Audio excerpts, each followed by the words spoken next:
안녕하십니까. 거짓과 진실의 우종창 기자입니다. 박근혜 대통령에 대해 형 집행을 정지하라는 요청서를 드디어 완성했습니다. 제가 본래는 4월 24일 날 그 요청서를 완성해서 제가 전문을 홈페이지에 올린다고 했는데 조금 늦어져서 드디어 지금 완성을 했습니다. 이게 그겁니다. 형 집행 정지 요청서. 저는 대통령이 몸이 아프니까 풀어달라, 석방해달라 하고 신청하는 게 아닙니다. 대통령의 건강상 이유를 들어가지고 대통령의 석방은 유영하 변호사가 4월 17일 날 이미 한번 신청한 적이 있습니다. 거기에 대해서 서울중앙지검장 윤석열 검사는 노했습니다. 불허했습니다. 그러나 저는 헌법과 법률에 근거해서 합리적 근거로 요청하는 겁니다. 그러니까 대한민국 헌법 제10조, 헌법 제27조, 그리고 헌법재판소 2009년 6월 29일자 결정문, 그리고 형법 제78조, 제79조, 형사소송법 제462조, 제471조, 그리고 형집행에 관한 검찰사무규칙 제29조에 근거해서 이 박근혜 대통령 공직선거법 위반 혐의 징역 2년 그게 확정되었기 때문에 계속 구금한다 하는 거는 법리적으로 잘못됐다. 그걸 제가 쭉 설명을 한 겁니다. 이 요청서에서 제가 주장하고 있는 내용은 딱 하나예요. 박근혜 대통령은 현재 불법 감금 상태에서 인권 유린을 당하고 있다. 검찰이 헌법과 법률을 위반해가 이런 식으로 형 집행을 하면은 자유 대한민국 국민 모두가 인권 침해를 당할 우려가 있다 하는 게 제 요청의 근본 취지입니다. 이 전문은 오늘 저녁에 제가 이 방송 끝나고 오늘 저녁에 거짓과 진실 홈페이지에 올려놓겠습니다. 홈페이지는 트루, 진실, TRUE, 그리고 팍, 공원이면서 프레지던트 팍이라는 의미가 있습니다. TRUE, PARK, 그 다음에 아라비아 숫자 1.com. 그게 거짓과 진실 홈페이지입니다. 그 홈페이지에 제가 이 전문을 다 올려놓겠습니다. 시청자 여러분들도 물론 제 설명도 들어보시고 그리고 이 전문을 한번 읽어보십시오. 읽어보시고 그리고 시청자 여러분들께서도 지금까지 살아온 그러면서 참 지혜가 있으십니다.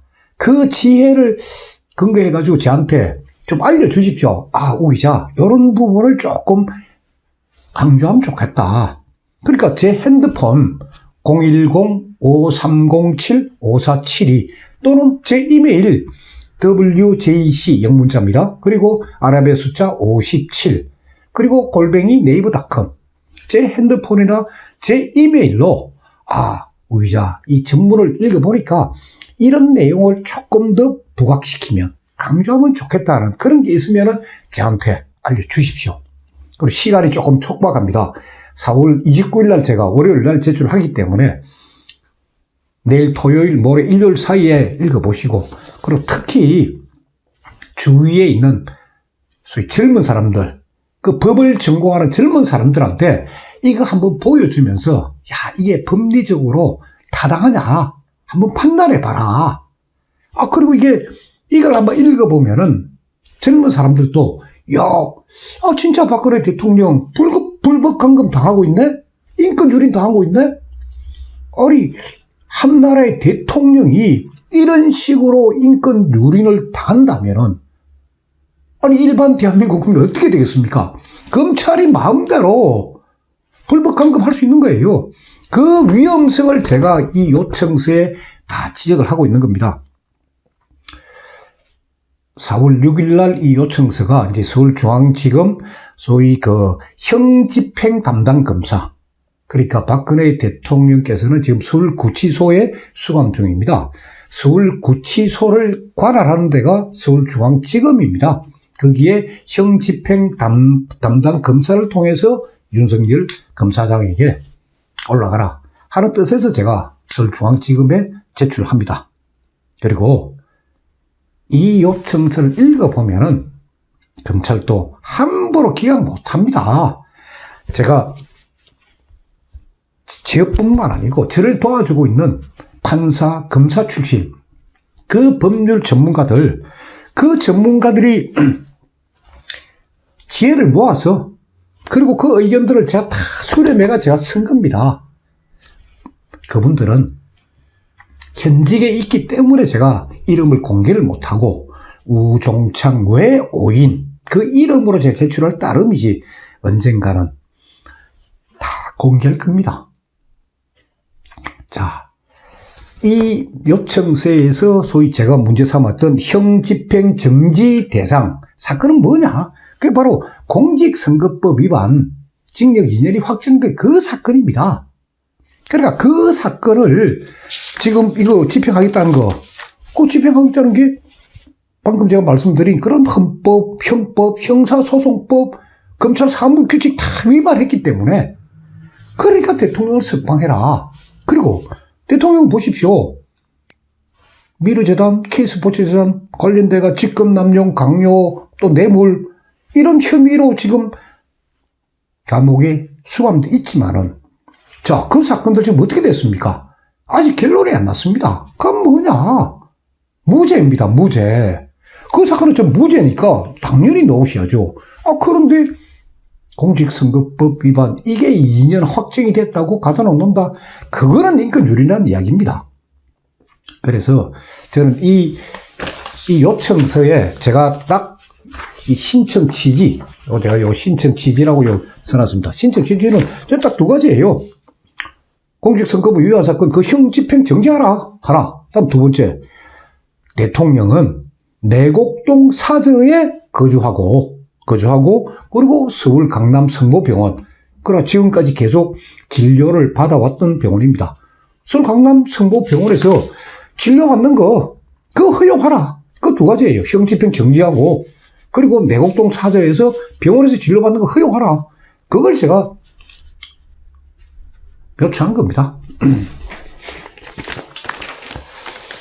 그리고 이 요청서는 제일 중요한 게 이제 과연 우종창 기자가 이런 걸 냈는데 과연 저 사람이 신청인 자격이 있냐 이런 걸 내도 그러니까 검찰은 당연히 우종창 신청 자격이 없다 하면 이건 기회가 돼요. 읽어볼 필요도 없이 휴지통에 들어갑니다. 그래서 그걸 방지하기 위해 가지고 제가 이 요청서 제일 첫 부분에 신청인 자격의 적격성 이 부분을 제가 쭉 언급해 놨습니다.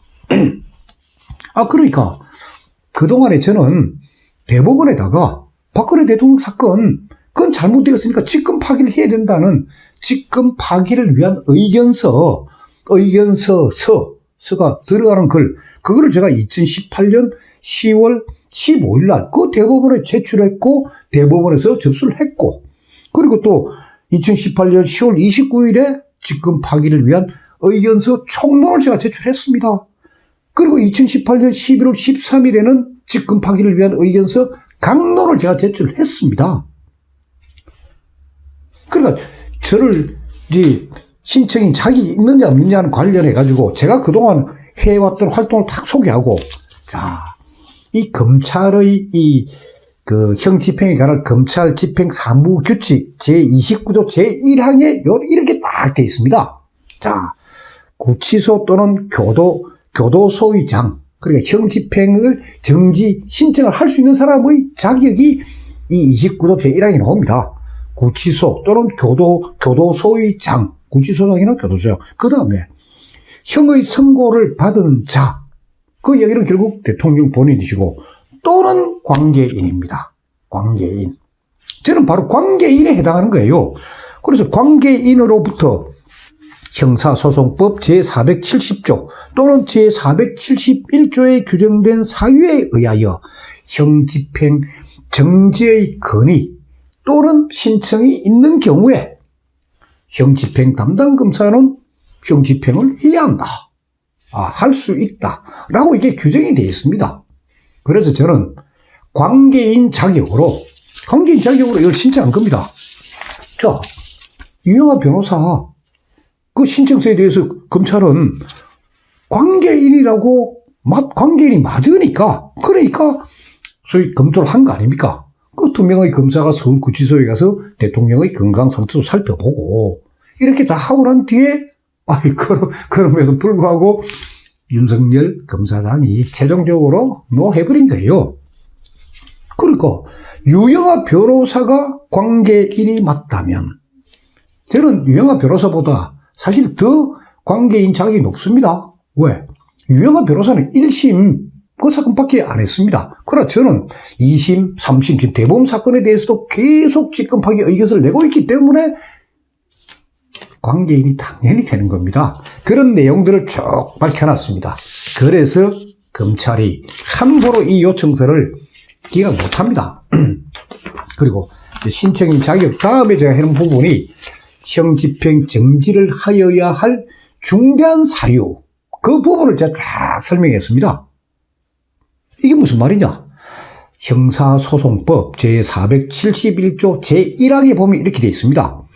징역, 금고 또는 구류의 선고를 받은 자에 대하여 다음 각 호의 1에 해당하는 사유가 있는 때에는 형을 선고한 법원에 대응한 검찰청 검사 또는 형의 선고를 받은 자의 현재지 서울구치소를 관할하는 검찰청 검사의 지휘에 의하여 형의 집행을 정지할 수 있다 하고 딱 되어 있고, 그러면 각 호라는 게 나옵니다. 각 호에 보면 중병도 있고 70세 이상도 있고, 그러니까 그 각 호 7개가 있는데 그 중에 앞부분 건강이 안 좋다 이런 부분을 하니까 유영하 변호사를 신청했고, 저는 제7호입니다.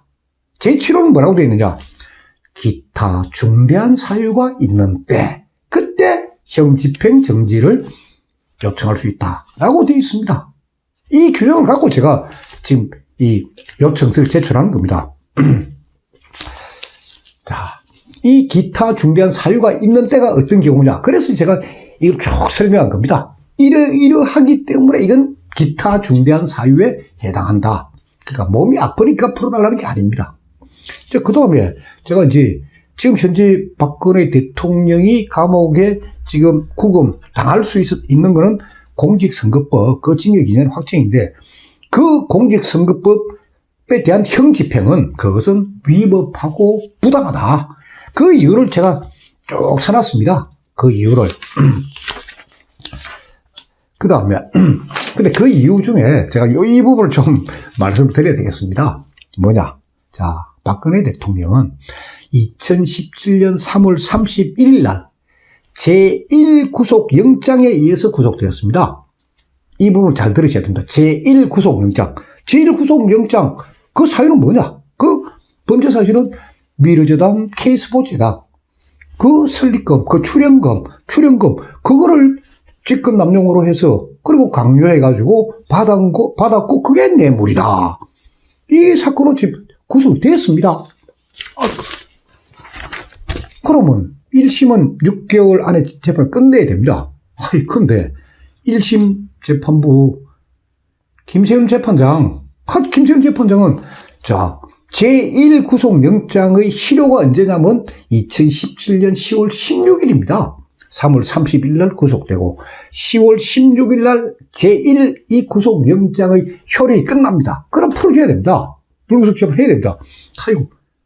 그런데 김세윤 재판장은 제2구속영장을 추가로 발부합니다. 제2구속영장의 사유는 뭐냐? 범죄 사실은 뭐냐? 영장이 기록된 SK그룹에 89억의 뇌물을 요구했다.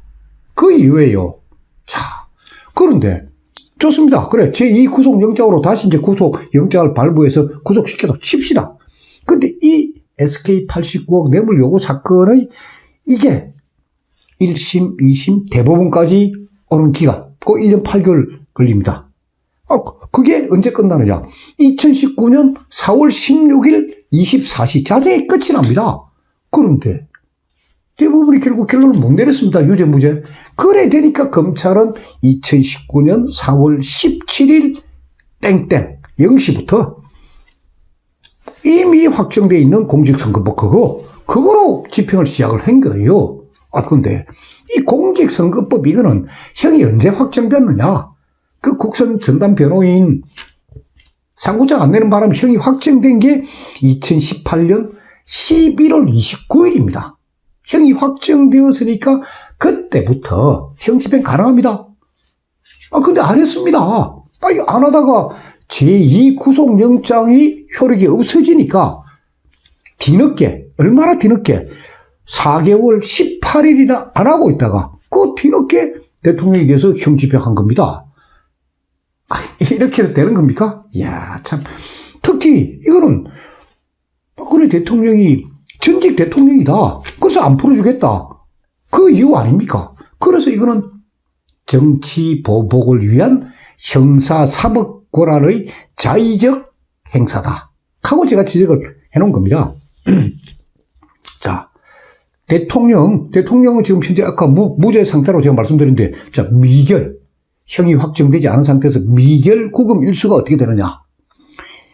제1 구속영장에 의해서 6개월 18일간 수감됐습니다. 6개월 18일간 미결 구금 일수. 그리고 제2 구속영장에 의해서는 1년 6개월을 또 수감됐습니다. 그러니까 총 미결 구금 일수가 며칠이냐? 2년 18일입니다. 그러면 공직선거법 그거 좋다. 인정을 한다 치더라도 그건 2년 아닙니까? 근데 대통령은 이미 2년 18일간 지금 구금돼 있었고 그리고 앞으로 이 사건들, 뇌물사건, 직권남용 사건 어떻게 될지 모릅니다. 만약 무죄되면 어떻게 됩니까? 2년 이상 더 살면 안 되죠. 그래서 대통령은 지금 현재 징역 2년을 이미 초과해서 자의적인 불법 감금을 당하고 인권유린을 당하고 있다 하는 게 이 요청서의 주 내용입니다. 그리고 제가 이제 헌법 쭉 하면서 언급하고 다음에 그리고 특히 또 제2구속영장 SK89 뇌물사건 그거는 검찰이 신청해서도 안 되고 김수영 판사 발부해서도 안 됩니다. 왜? 그 이유를 제가 설명드릴게요. 자, 제1 구속영장. 그러니까 미르 K스포츠재단 그 직권남용 강요 뇌물 이거 할 때 이미 검찰은 SK89 뇌물 요구사 같이 수사를 하고 있었습니다. 같이. 안종범 진술서에도 다 나옵니다. SK 관련 다 나오고 고영태 진술서, 노승일 진술서, 박은영이 진술서에 다 나옵니다. 검찰은 다 수사하면서 제1 구속영장을 청구할 때 이걸 쏙 빼버린 거예요. 그러니까 대통령 변호인도 그렇고 최소한 피고인 변호인도 그렇고 저도 그렇고 SK89 사건 지금 사건이 안 되는구나 저거.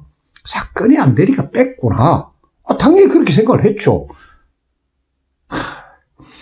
검찰이 고의로 싹 빼놨다가 우후 1심이 6개월 안에 못 끝날 것 같으니까 탁 별도로 신청한 겁니다. 그러면 김수현 재판장 그걸 모르냐? 알죠. 자기는 기록에 다 나와 있으니까. 그걸 알면서도 구속영장 발부해버린 거예요. 아주 이게 잘못된 겁니다, 이게. 자, 그리고 이제 아까 제가 미결 구금 일수에 대한 이야기를 조금 드렸는데, 자, 이 부분에 대해서는 이거 우리 헌법재판소 그 결정문이 하나 기가 막힌 게 있습니다. 제가 읽어드리겠습니다. 대한민국 헌법 제10조는 이렇게 되어 있습니다. 모든 국민은 인간으로서의 존엄과 가치를 가지며 행복을 추구할 권리를 가진다. 국가는 개인이 가지는 불가침의 기본적 인권을 확인하고 이를 보장할 의무를 진다. 라고 헌법에 선언하고 있습니다. 그렇기 때문에 이제 헌법재판소에서는 어떤 결정을 하느냐. 물론 그 헌법재판소 그 사건도 이 미결 구금 일수에 대한 논쟁, 그 부분에 대한 헌법적 결정인데 헌법재판소 결정이 이렇습니다. 그렇기 때문에 형벌도 인간으로서의 존엄과 가치를 보장하는 범위 내에서 최후적, 보충적으로 발동되어야 하고 실효성을 넘는 과중한 형벌을 부과하거나 신체적 자유를 자의적으로 박탈하는 구금 상태를 계속할 수 없다 하는 게 이게 형벌의 한계에 대한 헌법재판소의 해석입니다.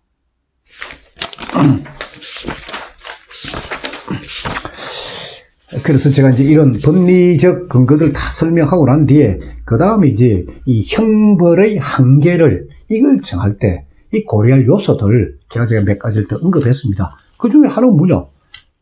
박근혜 대통령은 살인적 수사와 재판 일주일에 4차례씩 그것도 밤 6시 뭐 7시까지 가는 그 재판을 일주일에 4번입니다. 그 재판을 아주 묵묵히 지금 보십시오. 임종원 법원 행정처 차장 일주일 4번 재판 못하겠다 하니까 지금 일주일에 2번을 줄었습니다. 다 박근혜 대통령께서 아무 말 없이 지금 저항을 하고 계시니까 지금 우리나라 이 소위 형사소송 절차가 상당히 지금 개선이 되고 있습니다. 그 다음에 이 형집행 정지가 법치주의를 수호하는 마지막 보류니까 이거 꼭 좀 해달라.